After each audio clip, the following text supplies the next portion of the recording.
வணக்கம் traders, welcome to pre market analysis. இன்னைக்கு நம்ம இந்த வீடியோல நிஃப்டி, பேங்க் நிஃப்டி மற்றும் சென்செக்ஸ் வந்து மே 22ஆம் தேதி வெள்ளிக்கிழமை என்ன நடக்கிறதுக்கான வாய்ப்பு இருக்கு அப்படிங்கிறதான் பார்க்க போறோம். ஸோ இப்போ இன்னையோட மார்க்கெட் வந்து பார்த்தீங்கன்னா ஒரு கிரிட்டிக்கலான பொசிஷன்ல இருக்கு அப்படிங்கிறது நமக்கு ரொம்ப முக்கியம். என்ன இந்த கிரிட்டிக்கலான பொசிஷன்ல அப்படின்னு பார்த்தீங்கன்னா, நமக்கு இன்ட்ராடே பார்க்கும்போது மார்க்கெட் வந்து நமக்கு டெய்லியும் ஒரு 200-300 points upward and downside movement நடந்தாலும் மார்க்கெட் வந்து பார்த்தீங்கன்னா ஒரு ஸ்ட்ராங்கான ஒரு கன்சாலிடேஷன் ஃபேஸ்ல தான் இந்த வாரம் முழுசுமே இருந்திருக்கு அப்படிங்கிறது சொல்லலாம். அண்ட் நிஃப்டி வந்து எப்போ வேணாலும் பிரேக் அவுட் பண்ணலாம். அண்ட் நிஃப்டி மட்டும் கிடையாது, Nifty, Sensex and bank Nifty மூணுமே ஒரு டைட் கன்சாலிடேஷன் ஸ்டேட்ல வந்து இந்த வாரங்களில் இருந்திருக்கு. அண்ட் நேத்து வந்து பார்த்தீங்கன்னா யூஎஸ் அண்ட் ஈரானோட டீல் வந்து ஃபைனலைஸ் ஆயிட்டு இருக்கு. மீடியேட் பண்ணது பாகிஸ்தான் தான் அப்படின்னு சொன்னனால மார்க்கெட்டில் வந்து பார்த்தீங்கன்னா ஒரு ஸ்ட்ராங்கான அப்வர்ட் மூமெண்ட்டும், அதுக்கப்புறம் பார்த்தீங்கன்னா ஒரு மத்தியானத்துக்கு மேலே, அதாவது யூஎஸ் மார்க்கெட்டோட ஒரு ஆஃப்டர்நூனுக்கு மேலே ஒரு ஸ்ட்ராங்கான ஒரு டவுன்வர்ட் மூமெண்ட்டுமே நம்மளால பார்க்க முடிஞ்சிச்சு. ஸோ அப்படிங்கிறனால நேத்தோட மார்க்கெட் வந்து குளோபல் மார்க்கெட்ஸ் ஒரு ஹை வாலடைலிட்டி மார்க்கெட்டை நோக்கி தான் நகர்ந்திருக்கு அப்படிங்கிறது சொல்லலாம். அப்போ நமக்கு இன்னையோட மார்க்கெட் வந்து பார்த்தீங்கன்னா ஃபர்ஸ்ட் நம்ம கவனிக்க வேண்டியது, இன்னையோட மார்க்கெட்டில் gap up and gap down இருக்கிறதுக்கான வாய்ப்பு இல்லை. ஸோ கிஃப்ட் நிஃப்டியை வச்சு நமக்கு பார்க்கும்போது இன்னையோட மார்க்கெட் பார்த்தீங்கன்னா gap up and gap down இப்போதைய டேட்டா வச்சு நமக்கு பார்க்கும்போது இருக்கிறதுக்கான வாய்ப்பு இல்லை அப்படிங்கிறது தெரியுது. அண்ட் இரண்டாவது விஷயம், நம்மளோட ஓப்பன் இன்ட்ரெஸ்ட் டேட்டா நமக்கு பார்த்தோம் அப்படின்னா நம்மளோட ஓப்பன் இன்ட்ரெஸ்ட் டேட்டாவில் மார்க்கெட்டில் ஒரு அப்வர்ட் மூவ்மெண்ட் போகிறதுக்கான ஒரு சான்சஸ் இருக்குது அப்படிங்கிறது தெரியுது. ஆனால் சம்டைம்ஸ் வந்து பார்த்தீங்கன்னா ஓப்பன் இன்ட்ரெஸ்ட் டேட்டா வந்து டிசெப்டிவாக இருக்கும். அதாவது ஒரு மாயை போல் சில நேரங்களில் அதை நம்மளை மிஸ்லீட் பண்ணும். ஸோ அதனால நம்ம வந்து எஃப்ஐஐஸோட டேட்டா நம்ம கவனிச்சோம் அப்படின்னா எஃப்ஐஐஸ் வந்து நெட் பேரிஷாக இருக்காங்க இன்னையோட மார்க்கெட்டில். ஓகே, அப்போது எஃப்ஐஐஸ் நெட் பேரிஷாக இருக்காங்க. மார்க்கெட்டில் ஒரு ப்ரைஸ் ரிஜெக்ஷன் நடந்திருக்கு அப்படிங்கிறது ஒரு அப்படிங்கிறது ஒரு முக்கியமான விஷயம்.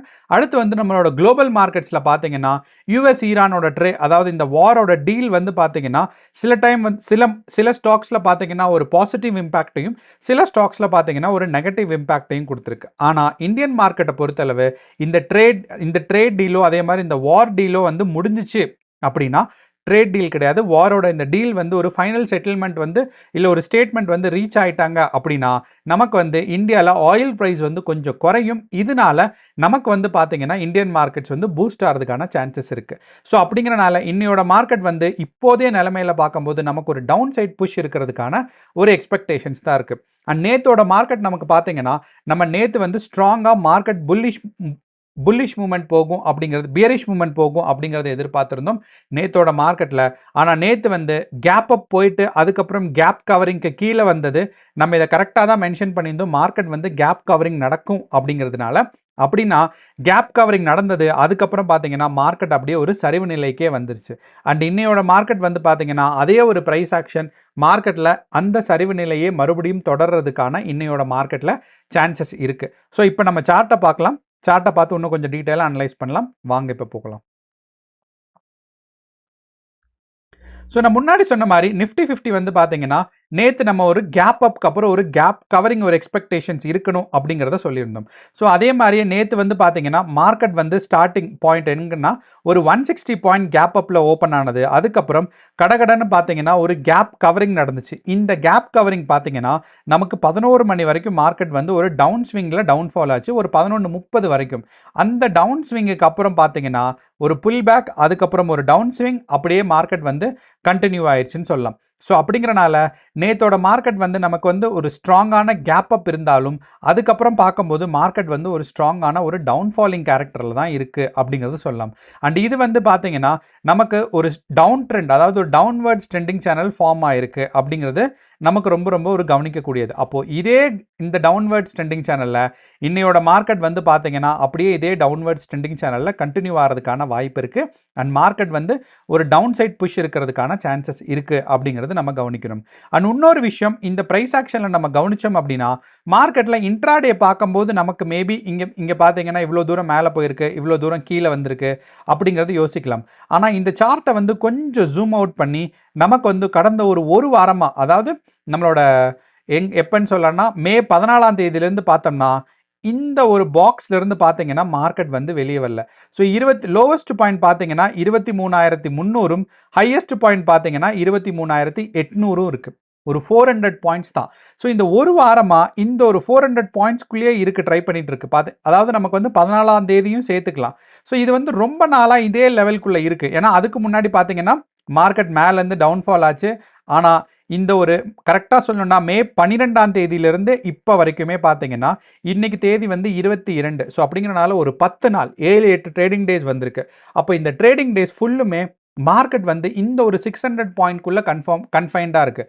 ஸோ இந்த 600 பாயிண்ட்டுக்குள்ளே 23,800 ரீச் ஆச்சு அப்படின்னு பார்த்தீங்கன்னா அங்கேருந்து ஒரு டவுன்ஃபால் ஆயிருக்கு. அதே மாதிரி கீழே வந்து 23,300 ரீச் ஆயிருக்குன்னா அங்கேருந்து ரைஸ் ஆயிருக்கு. அப்போது இதே கான்செப்ட் வச்சு பார்த்தாலும் இன்னையோட மார்க்கெட் வந்து இந்த 23,800லேருந்து டவுன்ஃபால் ஆகிட்டு இருக்கு. அப்படியே கொஞ்சம் கொஞ்சமாக குறைஞ்சு 23,300 வர்றதுக்கான ஒரு ப்ரைஸ் ஆக்ஷன் தான் நம்ம எதிர்பார்க்குறோம் அப்படிங்கிறது ஒரு முக்கியமான விஷயம். ஸோ அப்படிங்கிறனால இந்த ஒரு பொசிஷன், அதாவது நமக்கு நிஃப்டி 50 ரொம்ப நாளாக இந்த ஒரு பொசிஷனில் கன்சாலிடேட் ஆகிட்டு இருக்கு அப்படிங்கிறனால நமக்கு ஏதோ ஒரு சைடு வந்து பிரேக் அவுட் ஸ்ட்ராங்காக எக்ஸ்பெக்ட் பண்ண முடியும். கண்டிப்பாக நீங்கள் வந்து இனி ஒரு 4-5 டேஸ்க்கு கண்டிப்பாக சீக்கிரமாக நமக்கு ஒரு பிரேக் அவுட் எக்ஸ்பெக்டேஷன்ஸ் இருக்கும். ஏன்னா மார்க்கெட் வந்து ரொம்ப ஒரு ஸ்ட்ரைட் லைனில் கன்சாலிடேட் ஆகிட்டு இருக்கு. அண்ட் இதை வந்து ஈஸியாக எங்கே பார்க்கலான்னு பார்த்தீங்கன்னா நம்மளோட எஃப்ஐடிஏ டேட்டாஸில் பார்க்கலாம். இந்த எஃப்ஐடிஏ டேட்டாஸில் பார்த்தோம் அப்படின்னா மார்ச் 14ஆம் தேதிக்கு அப்புறம் பார்த்தீங்கன்னா இந்த இடத்துல இந்த ஒரு கத்திரிப்பூ கலர், அதாவது ஒரு லாவெண்டர் கலர் வந்து பார்த்தீங்க அப்படின்னா நமக்கு நிஃப்டியோட ப்ரைஸ் ஆக்ஷன், ப்ரைஸ் மூவ்மெண்ட்டு. அப்போது 14ஆம் தேதிக்கு அப்புறம் இப்போ வரைக்கும் பார்த்தீங்கன்னா ஆல்மோஸ்ட் ஒரு ஸ்ட்ரைட்டாக ஒரு கோடு போட்ட மாதிரி இருக்குது. அப்போது இந்த கோடு தான் வந்து என்ன சொல்லுது அப்படின்னா மார்க்கெட்டில் வந்து ஒரு கன்சாலிடேஷன் ஃபேஸ் ரொம்ப ஸ்ட்ராங்காக இருக்குது அப்படிங்கிறது நமக்கு தெரியுது. ஸோ அந்த ஒரு காரணத்தினால எப்போ வேணாலும் நம்ம வந்து மார்க்கெட்டில் ஒரு அதாவது ஒரு பிரேக் அவுட் வந்து எதிர்பார்க்கலாம். அந்த பிரேக் அவுட் வந்து மேலேயும் இருக்கலாம், கீழேயும் இருக்கலாம். ஸோ கண்டிப்பாக அது வந்து கிளியராக எந்த டைரக்ஷனில் இருக்கும் அப்படிங்கிறது நம்மளால் சொல்ல முடியாது.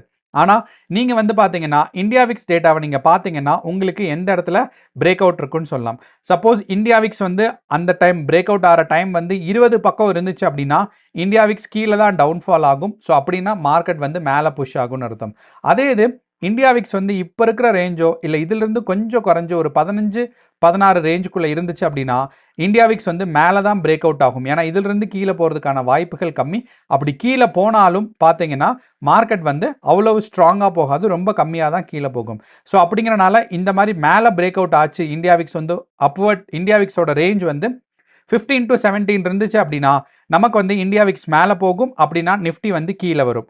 அதே சமயம் இந்தியா விக்ஸோட டேட்டா வந்து 20 பக்கம் இருந்துச்சு அப்படின்னா இந்தியா விக்ஸ் வந்து கீழே போகும், மார்க்கெட்ஸ் மேலே போகும். ஸோ இது வந்து கொஞ்சம் டிஃபிகல்ட்டான கான்செப்ட் மாதிரி தான் இருக்கும். ஆனால் நீங்கள் இதை யோசிச்சு பார்த்தீங்கன்னா உங்களுக்கு ஈஸியாக புரியும். ஸோ அப்படிங்கிறனால மார்க்கெட் எந்த டைரக்ஷனில் வேணாலும் பிரேக் அவுட் ஆகிறதுக்கான ஒரு வாய்ப்பு இருக்குது அப்படிங்கிறத நான் இன்னையோட வீடியோவில் நான் வந்து பதிவு பண்ண விரும்புகிறேன். அண்ட் நம்ம நேத்தோட மார்க்கெட்ஸ் பார்க்கும்போது எஃப்ஐஐஸ் வந்து பார்த்தீங்கன்னா ஒரு நெட் பேரிஷாக இருந்திருக்காங்க அப்படிங்கிறது நம்ம இந்த எஃப்ஐஐ டேட்டாஸில் தெரியுது.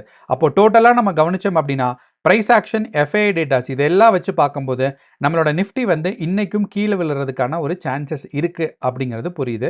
அண்ட் கடைசியாக நம்மளோட யூஎஸ் மார்க்கெட் டேட்டா பார்த்தோம்னா யூஎஸ் மார்க்கெட்டில் கண்டினியூஸாக பார்த்தீங்கன்னா மார்க்கெட் வந்து ஒரு டவுன்ஃபாலிங் நேச்சரில் தான் இருந்துச்சு. அதாவது ஒரு ஸ்ட்ராங்காக லோவர் சைட் ஒரு லோவர் சைடில் வந்து பார்த்தீங்கன்னா ஒரு கன்சாலிடேஷன், அதுக்கப்புறம் எண்ட் ஆஃப் த டேல ஒரு அப்வர்ட் பிரேக் அவுட் இருந்திருக்கு.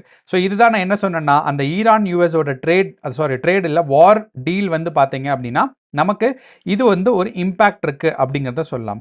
ஆனால் இந்த இம்பேக்ட் வந்து பார்த்தீங்கன்னா ஆயில் ப்ரைஸில் வந்து இன்னும் ஸ்ட்ராங்காக இன்ஃப்ளூயன்ஸ் பண்ணலை அப்படிங்கிறது தான் ரொம்ப ரொம்ப முக்கியமானது. அண்ட் இந்தியன் ஆயில் ப்ரைஸில் இன்க்ரீஸ் பண்ணலன்னு.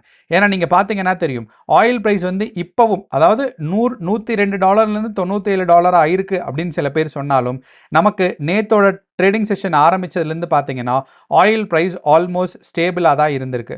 ஸோ அப்படிங்கிறனால இந்த ஆயில் ப்ரைஸ் பெரிய சேஞ்ச் வராதனால நமக்கு இந்தியன் மார்க்கெட்டில் இதோட இம்பேக்ட் வந்து ரொம்ப ரொம்ப கம்மியாக தான் இருக்கும். ஸோ அப்படிங்கிறனால நம்ம வந்து price action and FI datas கவனித்தோம் அப்படின்னா மார்க்கெட்டில் ஒரு ப்ரைஸ் ரிஜெக்ஷன் ஸ்ட்ராங்காக இருக்குது. அண்ட் இன்னையோட மார்க்கெட் வந்து ஒரு டவுன் ட்ரெண்ட் கண்டினியூ ஆகிறதுக்கான வாய்ப்புகளும் ரொம்ப ரொம்ப அதிகமாக இருக்குது. அண்ட் எப்போ வேணாலும் பிரேக் அவுட் எதிர்பாருங்க. இதுதான் நம்மளோட ஒரு டோட்டலான ஒரு அனாலிசிஸ். ஸோ கேர்ஃபுல்லாக ட்ரேட் பண்ணுங்கள். All the best. நன்றி, வணக்கம்.